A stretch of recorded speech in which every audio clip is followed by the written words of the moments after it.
It's unreal in my mind how plastic can be so similar to normal ice.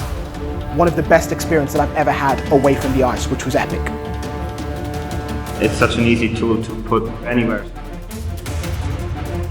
We have founded Glice with the vision to find a substitute for real ice, which meets the expectations of the ice hockey players and ice skaters.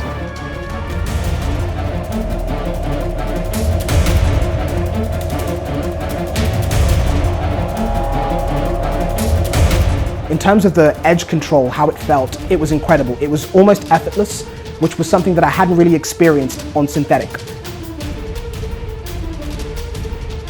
Our dream is to democratize ice skating because ice skating should be available to all the people and kids on this planet.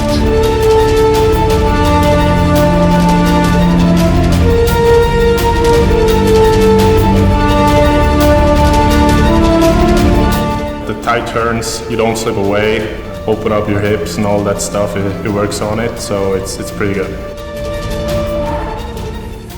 I think it's the best way if you're not on ice to skate and shoot like you're on the real ice.